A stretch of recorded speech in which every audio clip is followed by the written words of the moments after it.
नमस्कार आप सभी को। मैं मधु पांडे केंद्रीय विद्यालय दमोह से टीजीटी हिंदी प्रस्तुत हूँ आपके समक्ष एक नया पाठ लेकर। पाठ 9 कबीर की साखियाँ। ये कक्षा 8 की पुस्तक वसंत भाग 3 से लिया गया है। तो बच्चों, सबसे पहले हम बात करते हैं इस पाठ कबीर की साखियाँ के कवि श्री कबीरदास जी के बारे में। तो बच्चों, कबीरदास जी का जन्म ऐसा कहा जाता है कि बनारस में हुआ था, है ना। और ये एक जुलाहे, नीमा और नीरू की संतान कहे जाते हैं। कबीरदास जी के बारे में ऐसे बोला जाता है कि वे पढ़े लिखे नहीं थे, वरन वो जुलाहे का काम करते थे और उसी के साथ वो जीवनोपयोगी बातों को कहते थे, जिन्हें कि उनके दोहे या साखियाँ कहा जाता है। तो कबीरदास जी एक महान विचारक, दार्शनिक और कवि थे, जिन्होंने बिना कागज और कलम को छुए सामाजिक कुरीतियों पर कटाक्ष किया।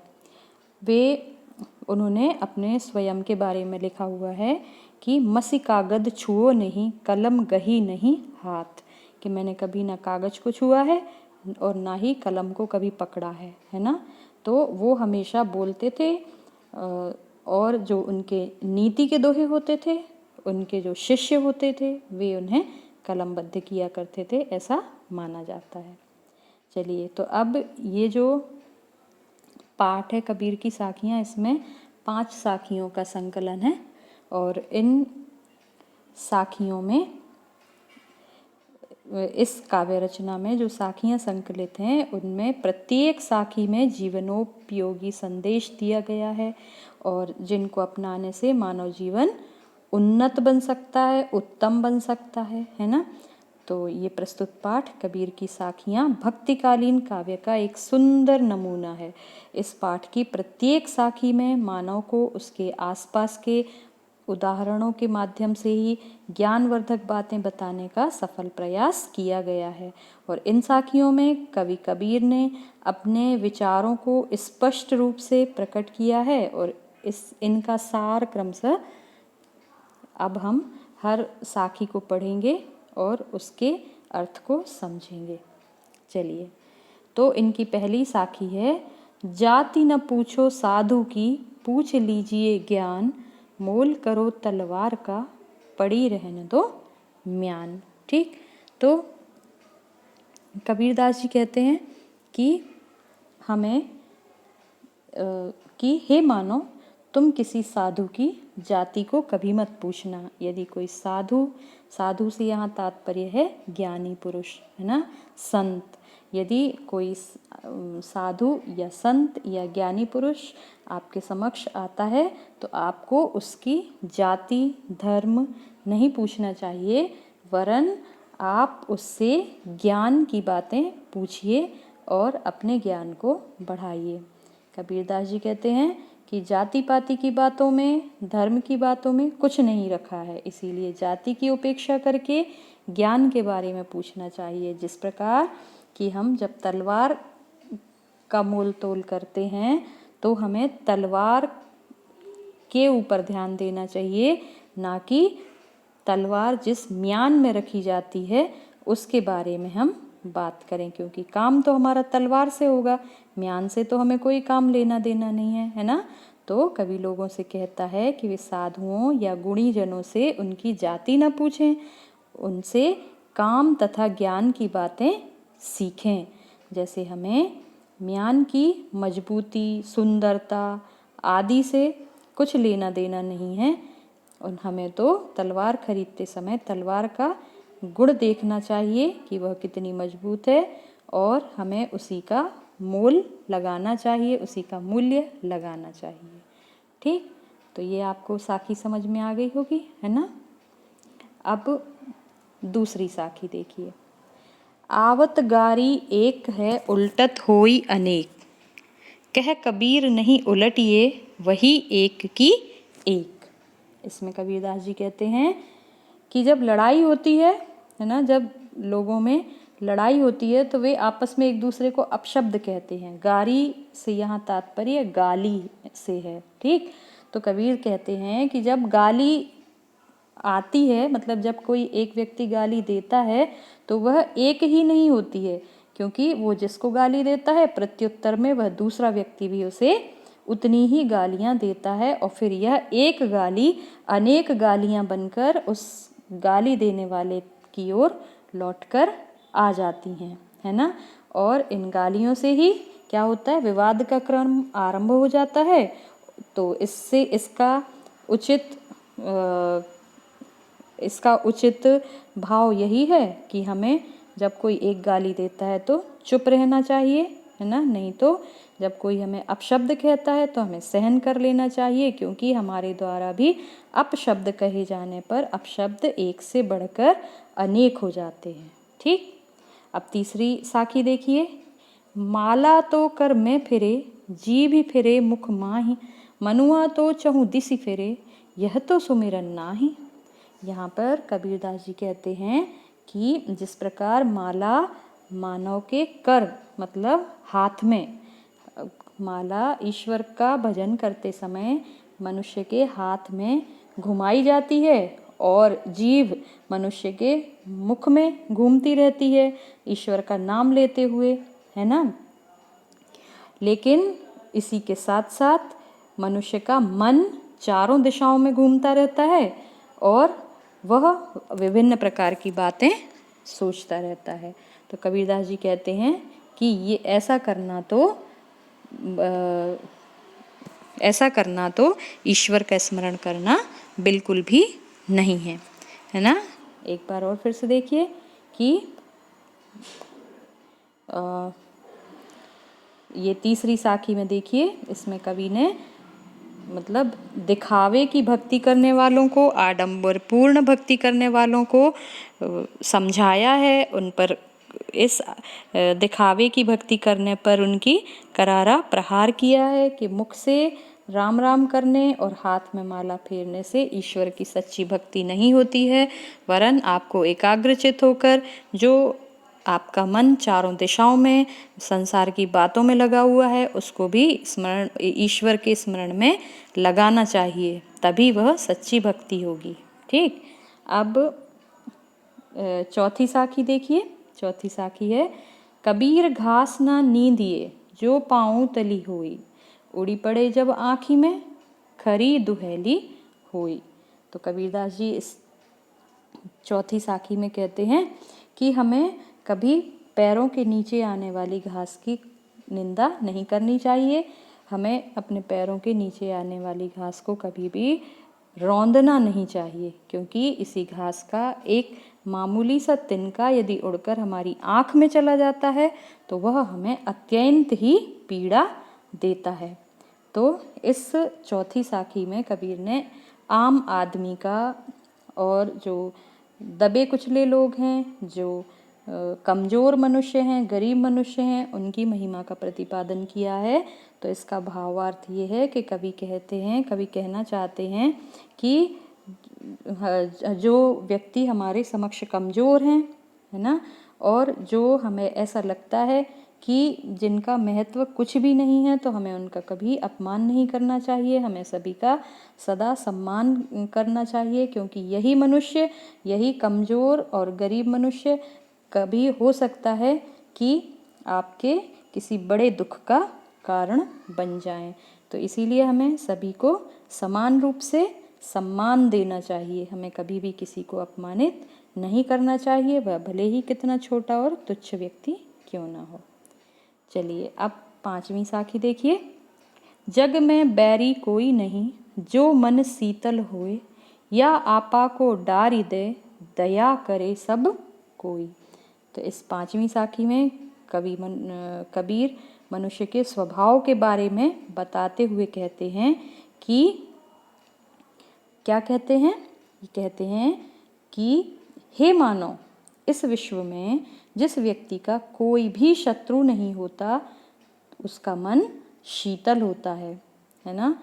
क्योंकि जब हमारा दुश्मन कब बनते हैं लोग, हमारे दुश्मन लोग तब बनते हैं जब हम क्रोधी होते हैं और बात बात पर नाराज होते हैं।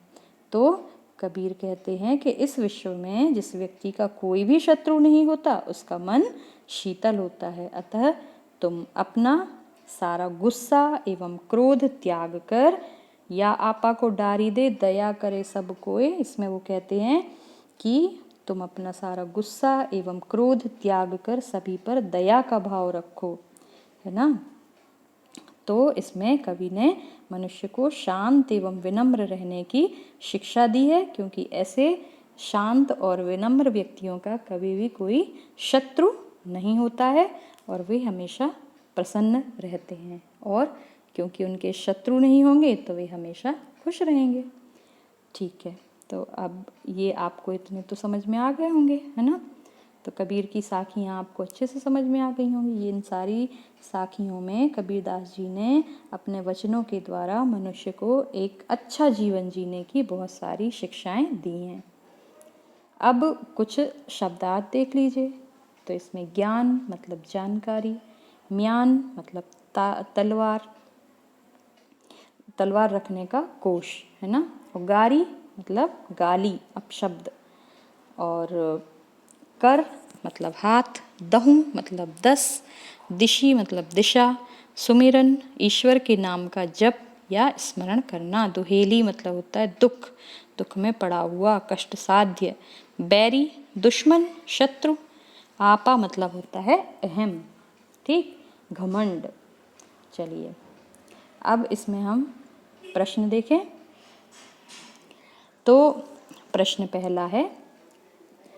पहला क्या है कि तलवार का महत्व होता है, म्यान का नहीं। उक्त उदाहरण से कबीर क्या कहना चाहते हैं, स्पष्ट कीजिए।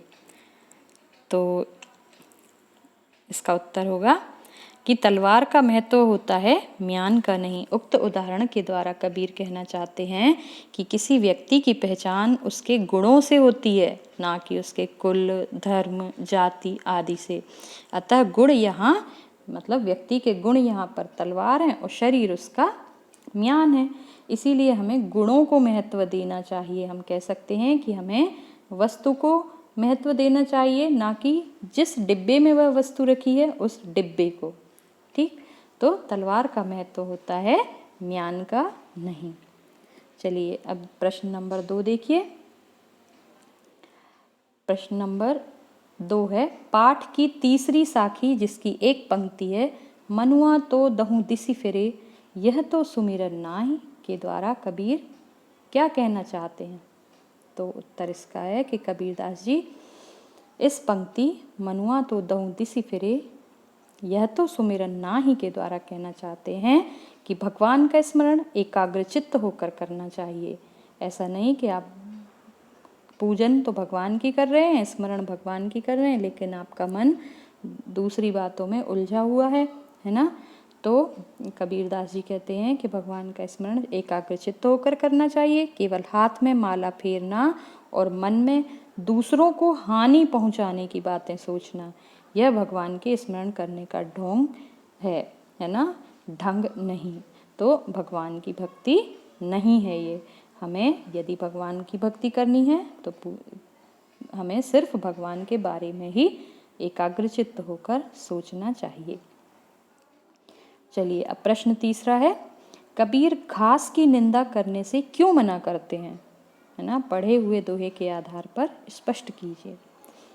तो किस दोहे में कबीर ने कहा घास की निंदा ना करने के लिए कहा है, ये दोहा नंबर 4 है कि कबीर घास ना नींदिए जो पाँव तली होई, उड़ी पड़े जब आँख में खरी दुहेली होई। तो कबीरदास जी कहते हैं कि घास का अर्थ कबीरदास जी ने यहाँ पर निम्न वर्गीय गरीब लोगों से, आम लोगों से लगाया है। कबीर कहते हैं कि हमें कमज़ोर और गरीब लोगों की निंदा या अपमान नहीं करना चाहिए, क्योंकि समय आने पर यही लोग कष्ट देने वालों के लिए बड़े दुख का कारण बन जाते हैं। अतः हमें सभी का सम्मान करना चाहिए, चाहे वह कितना ही छोटा और तुच्छ ही क्यों ना हो, ठीक। तो कबीरदास जी ने कबीरदास जी ने घास की निंदा करने से या अपने से छोटे और कमजोर लोगों की निंदा करने से मना किया है। ठीक, अब इसके बाद प्रश्न नंबर 4। प्रश्न नंबर 4 में क्या है कि मनुष्य के व्यवहार में ही दूसरों को विरोधी बना लेने के दोष होते हैं। यह भावार्थ किस दोहे से व्यक्त होता है? तो ये दोहा है, आवत गारी एक है उलटत होई अनेक, कह कबीर नहीं उलटिए वही एक की एक। मतलब मनुष्य के व्यवहार में ही दूसरों को विरोधी बना लेने वाले दोष होते हैं, क्योंकि यदि कोई आकर आपको एक बार अपशब्द बोलता है तो यदि आप प्रत्युत्तर में उसको भी अपशब्द बोलते हैं तो फिर यह क्रम शुरू हो जाता है और फिर यह क्रम चलते रहता है, और वो जो एक गाली उस मनुष्य ने दी थी वह कैसी हो जाती है, वह अनेक बनकर हमारे समक्ष आती है, और यही गाली देने का सिलसिला आगे चलकर एक भयानक झगड़े और लड़ाई के रूप में हमारे समक्ष उपस्थित हो जाता है। ठीक, तो इस तरह से आपने देखा कि हमें किसी के द्वारा दिए गए अपशब्द को वापस नहीं करना है। ऐसा ना करने पर वह गाली सिर्फ एक ही रह जाती है, अनेक नहीं हो पाती।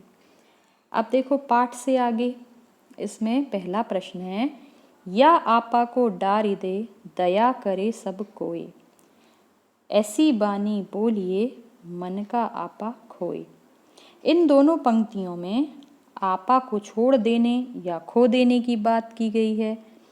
आपा किस अर्थ में प्रयुक्त हुआ है? क्या आपा स्वार्थ के निकट का अर्थ देता है या घमंड का? ठीक है, तो ऐसी बानी बोलिए, इसमें और दूसरी पंक्ति में, इन दोनों में ही आपा शब्द का अर्थ है, क्या है आपा शब्द का अर्थ? घमंड, है ना। यहाँ पर आपा शब्द का अर्थ घमंड के रूप में लिया गया है। ठीक है, क्योंकि यदि आप अपना घमंड छोड़ देंगे तो संभवतः आप मनुष्य जीवन की सबसे सुंदर वस्तु प्राप्त करेंगे। आपके चारों तरफ आपके मित्र और प्रियजन होंगे जो समय समय पर आपकी सहायता करने के लिए खड़े रहेंगे। ठीक, तो आपा को अपने आप से अलग कर देना क्या है? अति उत्तम है हमारे मनुष्य जीवन के लिए। चलिए, अब प्रश्न नंबर 2 है, आपके विचार में आपा और आत्मविश्वास में तथा आपा और उत्साह में क्या कोई अंतर हो सकता है? स्पष्ट करें। तो सबसे पहले हम देखते हैं आपा और आत्मविश्वास में क्या अंतर है। ठीक, तो आपा और आत्मविश्वास, तो आपा का अर्थ तो है अहंकार, है ना। आपा का अर्थ क्या है? अहंकार। मतलब आपा मतलब कि क्रोध की भावना आना। जब अहंकार होता है, जब घमंड होता है तो व्यक्ति में क्रोध का भाव आ जाता है। वह उत्तेजना और उसकी पराकाष्ठा को बढ़ाने में आपा आग में घी का काम करता है। लेकिन जो आत्मविश्वास होता है उसका मतलब है अपने ऊपर विश्वास। ठीक है, तो आत्मविश्वास से व्यक्ति के अंदर एक दृढ़ता आती है, अपने आप को वह बहुत मजबूत महसूस करता है और उसके अंदर स्पष्टवादिता भी आती है। तो आत्मविश्वास किसी भी प्रकार के कार्य को करने की क्षमता हमारे अंदर बढ़ाता है, प्रकट करता है। तो आत्मविश्वास से हमारी शक्ति और हमारा मन एकजुट होकर किसी भी कार्य में लगता है। ठीक, तो इस प्रकार से आपने देखा आपा और आत्मविश्वास। अब देखते हैं आपा और उत्साह। आपा का अर्थ है अहंकार, अहंकार मतलब घमंड। ठीक है, तो अब घमंड से क्या होगा? घमंड से शब्द आपा शब्द में क्रोध और गुस्से, इन दोनों की भावनाएं अंतर्निहित हैं। ठीक है, और ये दोनों ही भाव हमारे मन को बहुत ही ज़्यादा प्रभावित करते हैं, हमारी छवि को बहुत ही ज़्यादा प्रभावित करते हैं। जबकि उत्साह का अर्थ है कि किसी भी काम को करने का जोश और उमंग, हमारे मन के अंदर उत्साह किसी भी काम को करने के लिए, किसी भी कार्य के प्रति हमारे मन में उमंग पैदा करता है ना। तो जब हमारे मन में किसी कार्य को करने की का उत्साह या उमंग पैदा होती है तो हमारा मन कैसा हो जाता है, प्रसन्न चित्त हो जाता है। और किसी भी कार्य को करने में हमें हमेशा उमंग या उत्साह की अत्यधिक आवश्यकता होती है, क्योंकि उत्साह जितना अधिक होगा और क्रोध जितना कम होगा उतना ही हमारे कार्य करने की क्षमता बढ़ेगी और हमारे व्यक्तित्व के लिए यह उतना ही अच्छा होगा। ठीक है, तो अब मेरे समझ से आपको आपा और आत्मविश्वास और आपा और उत्साह में अंतर समझ में आ गया होगा।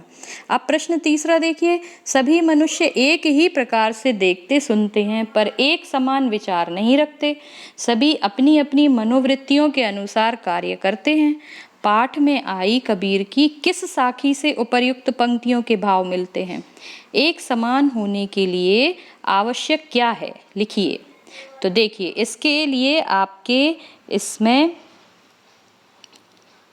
इसमें आपके पास एक ही इन पंक्तियों का भाव इस प्रकार से है कि जाति न पूछो साधु की, पूछ लीजिए ज्ञान, और मोल करो तरवार का, पड़ी रहन दो म्यान।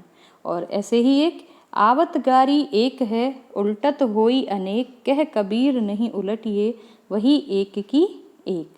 तो मनुष्यों का एक समान होने के लिए सबकी सोच का एक समान होना अत्यंत आवश्यक है। हमें किसी को ना तो अपशब्द बोलना चाहिए और ना ही किसी को उसके नज़रों में गिराना चाहिए, ना ही उसे अपने समक्ष छोटा अनुभव कराना चाहिए। तो एक समान होने के लिए हमें क्या करना है? एक समान होने के लिए मनुष्यों में सबकी सोच का एक समान होना अति आवश्यक है। ठीक, अब इसके बाद प्रश्न नंबर 4 है कि कबीर के दोहों को साखी क्यों कहा जाता है, ज्ञात कीजिए। तो इसका उत्तर होगा, साखी शब्द साक्षी शब्द से बिगड़कर बना है ना। इसका मूल रूप है साक्षी, लेकिन बोलचाल की भाषा में यह साक्षी शब्द बोला जाने लगा साखी। इसका अर्थ होता है गवाही। तो कबीरदास जी ने जिन तथ्यों को अपने अनुभवों से प्राप्त करके अपने जीवन में अपनाया था, उन्हें उन्होंने साक्षी अथवा साखी के रूप में लिखा है। तो यहाँ पर कबीरदास जी ने क्या किया है कि उनको जीवन में जिन चीज़ों का अनुभव हुआ कि ये चीज़ें हमारे जीवन के लिए अत्यंत उपयोगी हैं, जैसे कि जीवन मूल्य है ना, कि हमें दूसरों की कभी भी दूसरों की निंदा नहीं करनी चाहिए, उनकी प्रशंसा करनी चाहिए, उनको सम्मान देना चाहिए। यदि ईश्वर का भजन कर रहे हैं तो हमें दिखावा नहीं करना चाहिए, हमें हमेशा एकाग्रचित्त होकर ईश्वर की पूजन करनी चाहिए। और फिर मनुष्य के लिए सबसे ज़्यादा ज़रूरी है कि उसका मन शीतल होना चाहिए, उसमें घमंड नहीं होना चाहिए, है ना। और इस तरह से जब हम विभिन्न जीवन मूल्य जब कबीर ने अपने चारों तरफ देखे तो उन्होंने 2 पंक्तियों के दोहे अथवा साखी में पंक्तिबद्ध कर दिया और हमारे समक्ष जीवन के मूल्य के रूप में प्रस्तुत कर दिया। और उनकी बातों का अनुसरण करके बिल्कुल निश्चित है कि कोई भी मनुष्य एक सुखी और शांत जीवन अपना जी सकता है। ठीक, तो साखियाँ अनुभव किए गए सत्य की प्रतीक हैं और कबीर उस सत्य के गवाह हैं, इसीलिए कबीर के दोहों को साखी कहा जाता है। ठीक, अब देखिए भाषा की बात। तो इसका प्रश्न है कि बोलचाल की क्षेत्रीय विशेषताओं के कारण शब्दों के उच्चारण में परिवर्तन होता है। उच्चारण के परिवर्तन से वर्तनी भी बदल जाती है। नीचे कुछ शब्द दिए जा रहे हैं, उनका वह रूप लिखिए जिनसे आपका परिचय हो। जैसे मनुआ, मनुआ को क्या बोलते हैं? मन। बानी, वाणी। ज्ञान, ज्ञान। जीभी, जीभ। पाँव, पैर या फिर पाँव। तली मतलब होता है पैर के नीचे का हिस्सा, तलवा। आँखी, आँखी मतलब होता है आँख। बरी, बरी मतलब होता है बड़ी। तो इस तरह से हम देखते हैं कि जो शुद्ध शब्द हैं जब वो आम बोलचाल की भाषा में आम लोगों के बीच में आते हैं तो वह अपना रूप परिवर्तित कर लेते हैं, है ना। लोग अपने आम बोलचाल की भाषा में भाषा के मानक रूप या भाषा के शुद्ध रूप के शब्दों को बदल देते हैं। ठीक, तो इस तरह से हमने भाषा की बात में देखा कि क्षेत्रीय प्रभाव के कारण शब्दों के उच्चारण में परिवर्तन हो जाता है। ठीक, अब इसके बाद देखिए कि यहाँ पर मैंने कबीरदास जी के कुछ और दोहे भी आपके लिए लिखे हैं, इनको रखा है। पहला दोहा है, बुरा जो देखन में चला बुरा न मिलिया कोई, जो दिल खोजा आप न मुझसे बुरा न कोई। तो यहाँ कबीरदास जी कहते हैं कि जब मैं समाज में बुरे लोगों को ढूंढने निकला तो मुझे कोई भी बुरा व्यक्ति नहीं मिला, लेकिन जब मैंने अपने अंदर स्वयं में झांक कर देखा तो मुझे पता चला कि मुझसे बुरा तो कोई भी व्यक्ति इस संसार में नहीं है ना। तो हमें पहले स्वयं में अपने दोषों को ढूंढना चाहिए, फिर बाद में दूसरों की ओर देखना चाहिए। फिर दूसरा देखिए, पोथी पढ़ी पढ़ी जग मुआ पंडित भया न कोय, ढाई आखर प्रेम का पढ़े सो पंडित होए। कबीरदास जी कहते हैं कि अरे विश्व के सभी लोग मोटी मोटी पोथियाँ, मोटी मोटी बड़ी बड़ी किताबें पढ़ पढ़ के मर गए, लेकिन कोई भी प्रकांड विद्वान नहीं बन पाया। लेकिन जिसने भी आपस में प्रेम करने का 2.5 अक्षर का शब्द प्रेम इसको समझ लिया, वही इस विश्व का सबसे गुणी और सबसे ज्ञानी व्यक्ति हो गया। आगे, साधु ऐसा चाहिए जैसा सूप सुभाए, सार सार को गही रहे थोथा दे उड़ाए। यहाँ कबीरदास जी कहते हैं कि साधु मतलब संत जन को ऐसा होना चाहिए, ज्ञानी पुरुष को ऐसा होना चाहिए जिस प्रकार की सूप होता है। आपने घर में देखा होगा ना, मम्मी गेहूं साफ करती हैं सूपा में रख के, है ना। तो सूप का क्या स्वभाव होता है कि वह गेहूं को तो रख लेता है लेकिन कचड़े को उड़ा देता है। इसी प्रकार से साधु को भी होना चाहिए, है ना, कि वह सार की बात मतलब कि जो ज्ञान की बात है उसको अपने पास रख ले और बाकी की दूसरों को परेशान करने वाली बातों को अपने जीवन से, अपने मस्तिष्क से निकाल दे और दूसरों के मस्तिष्क से भी निकालने में उनकी सहायता करे। अब तिनका कबहू न नींदिए जो पावंतर होए, कबहू उड़ी आँख निपड़े तो पीर घनेरी होए। ये अभी आपने पढ़ा है ना कि हमें घास को कभी भी पैरों के नीचे रौंदना नहीं चाहिए। जब घास का एक छोटा सा टुकड़ा उड़कर हमारी आँख में चला जाता है तो वो हमें अत्यंत पीड़ा देता है। इसी प्रकार जिन मनुष्यों को हम अपने से कमज़ोर और कैसा समझते हैं, बहुत ही गरीब समझते हैं, उनका हमें कभी अपमान नहीं करना चाहिए। क्या पता वो आगे चलकर भविष्य में हमारे लिए बहुत बड़े दुख का कारण बन जाए। और वैसे भी हमें सभी का सम्मान करना चाहिए, किसी का भी अपमान नहीं करना चाहिए।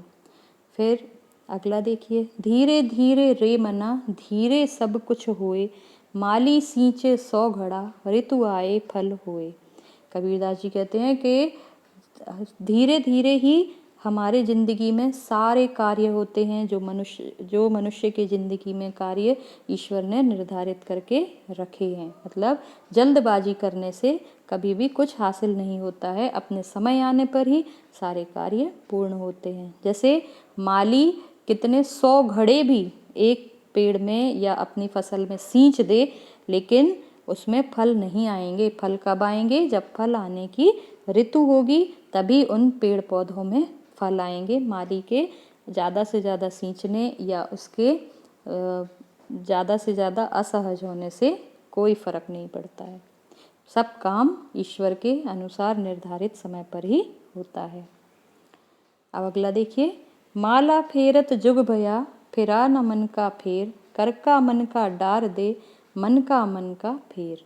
इसमें कबीरदास जी कहते हैं कि अरे भाई, हाथों में माला फिरते फिरते तो युग बीत गया, लेकिन फिर भी मन में फैला हुआ द्वेष भाव का जो विचार हैं वे खत्म नहीं हुए, है ना। तो इसीलिए हाथ की मन का मतलब कि माला हाथ में फिराई जाने वाली माला को एक तरफ रख दो और मन में सद्गुणों की माला को फेरो, सद्गुणों की माला का जप करो, ईश्वर का एकाग्रचित्त होकर ध्यान करो, तभी आपको कुछ प्राप्त होगा। तो देखा बच्चों आपने कितने सुंदर दोहे हैं जो कि हमें हमेशा एक अच्छा जीवन जीने के लिए प्रेरित करते हैं। तो कबीरदास जी ने सभी जीवन के जरूरी जो जीवन के लिए जरूरी जो मूल्य हैं उनके बारे में बड़े ही सुंदर ढंग से, बड़े ही सरल शब्दों में इन साखियों को रचा है और हमारे समक्ष रखा है।